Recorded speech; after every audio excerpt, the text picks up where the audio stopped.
ये कहानी आपको एक अलग ही दुनिया में ले जाएगी, जहाँ धन के लालची मनुष्य और पक्षियों की कहानी साथ साथ चलती है। गुनगुनाती सुबह दस्तक दे रही है। मस्त ठंडी हवा हल्के हल्के चेहरे को थपथपा रही है। ऐसे में लोग या तो मधुर झपकी के हिंडोले में झूलते हैं या फिर सुबह प्रकृति का नज़ारा देखने महसूस करने बाहर निकल पड़ते हैं। पर अपने उलूक महाराज धीरे से ऊंचे महल की छत के ठीक नीचे बने छोटे से सुराख में घुस रहे हैं। सूरज का उजाला फैलने के पहले ही अपना रजनीचर धर्म निभाकर संतुष्ट भाव से आराम के मूड में आए हैं। वैसे सुराख तो छोटा सा ही है, पर अंदर जाकर बड़ी मंडेर है, जहाँ 5-6 प्राणी आराम से बैठ सकते हैं। छोटी छोटी झिरझिरी है, झिरझिरी क्या, वहाँ बड़ी ठंडी हवा भी आती है, जिससे बाहर की दुनिया के साथ कुछ संपर्क भी बना रहता है। अभी ठीक से महाराज जी अपनी पोजीशन ले भी नहीं पाए थे कि कुछ सरसराहट सी सुनाई दी। उलूक जी के दोनों कान खड़े हो गए। अरसा हुआ उन्हें यहाँ अकेले रहते हुए, पर कोई भी ना साथी मिला, ना ही उनके अंतर महल के एकांत में किसी ने दखल दिया। बेचारा कोने में छुपकर देखने लगा, है कौन ये, दोस्त या दुश्मन? ओह, ये तो अपने ही जात बिरादर हैं। विशाल शरीर, भरा पूरा चेहरा, यूँ चपाटा मारकर अंदर घुसे ये आगंतुक, जैसे उनका इस जगह से पुराना परिचय हो। अच्छा, पीछे पीछे इनकी मिसेज भी है। भाई जोड़ी तो दमदार है। आगंतुक ने पुकारा, अरे छोटू, तू यहाँ अकेले ही रहता है क्या? हाँ ताऊ, अब तक तो अकेला ही था, अब तुम आ गए हो तो दुकेला हो जाऊँगा। पर ताऊ, लगता है यह जगह तुम्हारी जानी पहचानी मालूम होती है। क्या झपट्टा मार कर पोजीशन ली है? ताऊ को मजाक अच्छा लगा, हंसकर बोला, बेटा, अब अपना उठना बैठना साहू सेठों में कम है, राजनीति में दखल कुछ ज़्यादा हो गया है। भाई संगति का असर तो पड़ता ही है ना। छोटू ने हंसकर कहा, ठीक है ताऊ, कितनी दूर से आ रहे हो? ताऊ ने हाथ पैर फैलाकर अपनी मानो सारी थकान झाड़ दी, फिर एक प्यारी मुस्कान फेंक कर छोटू को देखा। ये तेरी ताई है, ये ना नैन मटक्को, इसका नाम है नैन मटक्को। ऐसे दुनिया देखने का बड़ा शौक़ है, घूमते घूमते इसका मन नहीं भरता, सो कई सालों से हम लोग इंडिया टूर पर हैं। ताई ने शर्माकर सिर को हल्के से झटका दिया, हाँ, हम दोनों ही घूमते रहते हैं। मैंने ठीक कहा ना जी? और धीरे से ताऊ को आंख मार दी। ताऊ निहाल हो गया। देख मटक्को, अब दिन निकल आया है, चल सोने की तैयारी कर। मुझे मालूम है तू अभी आराम के मूड में है। अब आए हैं तो कल परसों ये शहर भी घूम लेंगे। ये छोटू है ना, गाइड बनकर चलेगा साथ में। ताई खुशी खुशी सोने की पोजीशन में आने लगी। ताऊ धीरे से खिसक कर छोटू के पास आया। हाँ तो भाई, यहाँ के हालचाल कैसे हैं? छोटू ने हंसकर कहा, बस ठीक है, यहाँ बड़ी शांति है, ना ऊधो का लेना ना माधो का देना। ताऊ ठाका मारकर हंस पड़ा, तू अभी बच्चा है। अरे हम तो खत देकर मजमून पढ़ लेते हैं। यह महल तो बहुत जल्दी हम लोगों का बड़ा बसेरा बनने जाता है। मैं तो सोच रहा हूँ बिरादरी वालों को खबर कर दूँ, 1.5-2 महीने में सब आ जाएं, सब एक साथ रहेंगे। छोटू कूदकर खड़ा हो गया, क्या बात करते हो ताऊ? ये महल नहीं, बड़ी मार्केट है, ज़रा नीचे झांक कर देखो, लोगों की कितनी भीड़ होती है। अभी कितना बड़ा लेन देन शुरू हो जाएगा। हजारों लोगों की आवाजाही रहती है यहाँ, और तुम्हें ये शमशान नज़र आ रहा है? बेटा, यह बाल धूप में सफ़ेद नहीं हुए हैं, 80 साल की उम्र है मेरी। ठीक है, तू भी यहाँ और मैं भी यहाँ, देखते हैं। छोटू तो सो गया, ताई भी सो गई। अलबत्ता ताऊ को चैन नहीं थी। दिन के उजाले में अंधेरे कोने खोज खोज कर, जगह बदल बदल कर सबकी आहट लेता रहा ताऊ। बाजार की रौनक का आनंद लेने के साथ कुछ जोड़ घटाव भी उसके दिमाग में चल रहे थे। शाम होते ही ताऊ ने छोटू को जगा दिया, चल बेटा, जल्दी निकलेंगे तो जल्दी आएंगे।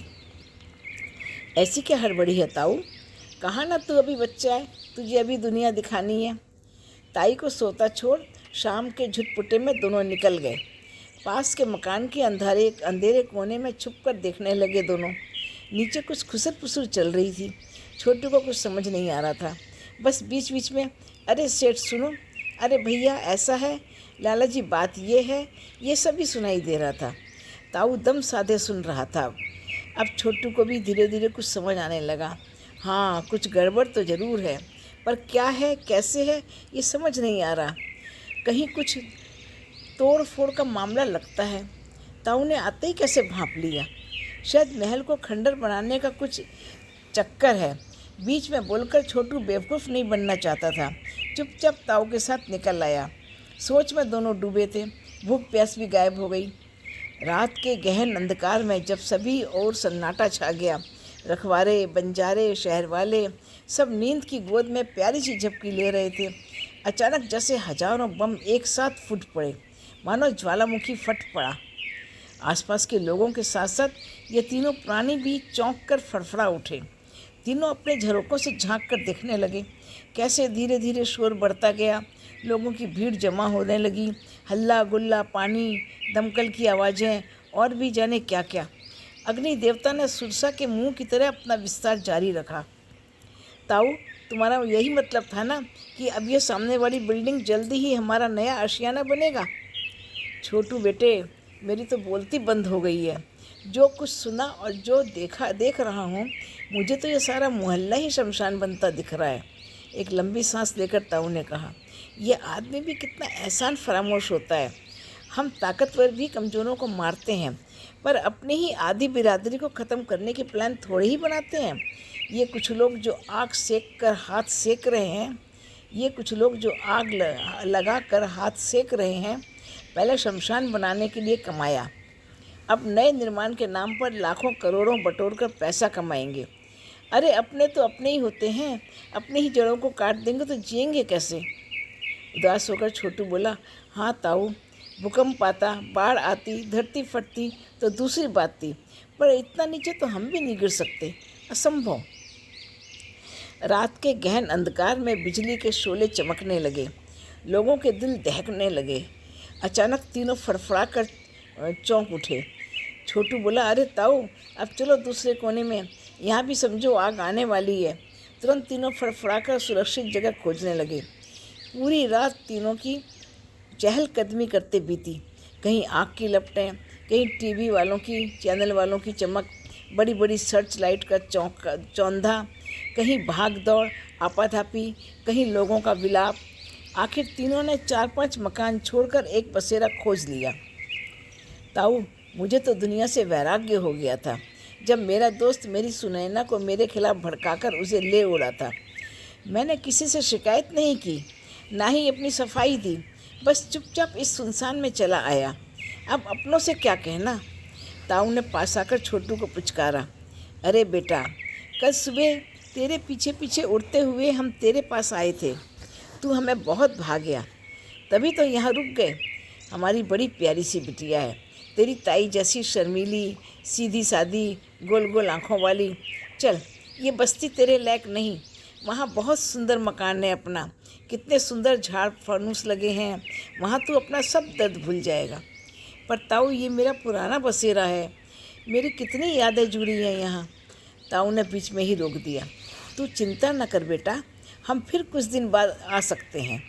ऐसे मतलबी लोगों की मेहरबानी से ऐसे बसेरे हमेशा मिलते रहेंगे। अरे यहाँ निर्माण कम, निर्वाण ज़्यादा होता है। अरे हम तो सर्वव्यापी हैं, दुनिया वालों की मेहरबानी से जहाँ हम नहीं वहाँ हम जैसे प्राणी हैं। जिस शाख पर, जिस गुलिस्ता में हम नज़र आए, सोचो इन लोगों की मेहरबानी है। ताऊ ने फिर पुचकारा, चल बेटा चल, कुछ समय बाद फिर आएंगे। धन्यवाद।